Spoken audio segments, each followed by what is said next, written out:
Bon, on a appris en fin de semaine que le Pentagone, aux États-Unis, a donc reconnu l'existence d'un programme chargé d'enquêter sur les ovnis.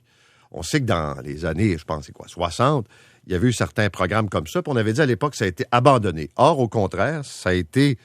en fait, il y a eu ce programme très secret, très caché, qu'on a officiellement opéré pendant quelques années. J'en parle avec Christian Page. Christian, bonjour. Salut, Paul. D'abord, es-tu surpris d'apprendre qu'on ait eu ce programme, qu'on ait opéré ce programme en cachette pendant quelques années? Surpris, oui et non. Surpris, en fait, de la reconnaissance officielle. Ça nous a pris de court, en fait, parce que tu l'as mentionné, de 1947 à 1969, l'armée américaine avait maintenu des programmes, en fait 3 programmes différents d'enquête sur les ovnis. Et puis en 1969, elle a fermé ces projets-là et les conclusions ont été publiées en 1970. Ces conclusions étaient, nous avons enquêté entre 1952 et 1969, en particulier, sur 12 618 observations d'ovnis, et de ce 12 618, 701 sont demeurées non identifiées. Donc l'armée reconnaissait qu'il y avait un certain nombre de phénomènes inexpliqués, mais d'un même souffle ajoutait que rien ne prouvait que ces observations soient des visiteurs extraterrestres.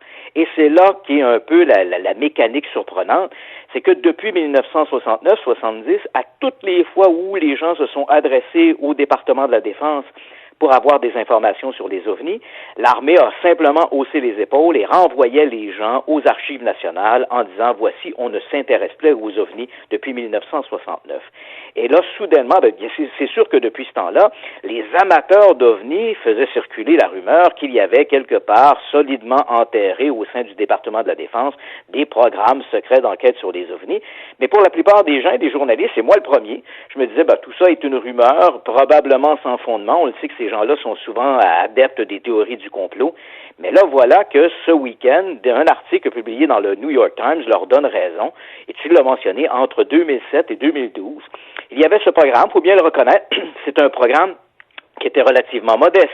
20 millions de dollars par année, bien sûr, ça peut nous paraître énorme, mais c'est peu de choses comparé aux 600 milliards alloués chaque année au département de la Défense. Mais Christian, on a présenté publiquement des vidéos là, qui ont été diffusées en fin de semaine, notamment 2 chasseurs américains qui surveillent un vaisseau spatial, on ne sait pas exactement c'est quoi, puis qui se comporte différemment des appareils traditionnels. Est-ce que durant ces 5 ans, on a appris, selon toi, quelque chose? Ou sinon, ce sont des manifestations, comme tu dis, des cas qui ne sont pas expliqués, point à la ligne? Voilà. Donc là, je pense qu'on est justement dans cette zone de frontière. Je ne crois pas que, et d'ailleurs, le programme avait été initié par un sénateur républicain, le sénateur Reid, et lui-même, ce week-end, sur Twitter, lorsque l'information est sortie, il a lui-même dit nous avons posé des questions, nous n'avons pas de réponse. Donc, je ne crois pas qu'on va apprendre beaucoup plus sur ces observations que l'information déjà colligée dans les années 60. Là où ça va faire mal, il ne faut pas se le cacher, là où ça va faire mal à l'armée de l'air, et en particulier, et même, je dirais, par conséquent, à tout le département de la Défense, c'est ce manque de transparence. C'est-à-dire que déjà, les gens disaient, il ne faut pas croire le ministère de la Défense lorsqu'il nous parle des ovnis, on nous cache des informations, et là, voilà que finalement, l'information publiée ce week-end leur donne raison. C'est vrai qu'il y avait ce programme, même modeste, aussi modeste soit-il, qui existait et qui enquêtait sur les ovnis. On colligeait surtout des informations qui provenaient d'observations faites par des militaires dans l'exercice de leur travail. Tu l'as mentionné, une vidéo assez spectaculaire où des chasseurs vont prendre en chasse cet ovni et on entend leur communication. Ils sont eux-mêmes très surpris par les mouvements aéronautiques de cet objet qui accélère rapidement 120 nœuds contre le vent, donc il est hors de question qu'il puisse s'agir d'un ballon sonde. Mais il faut quand même aussi retenir qu'on est dans les années 2000, c'est le début des avions ultra secrets qui utilisent des technologies furtives. Ce sont des drones de plus en plus furtifs. Donc, il faut quand même retenir que ce qui vole n'est pas forcément un engin extraterrestre. Non, c'est sûr.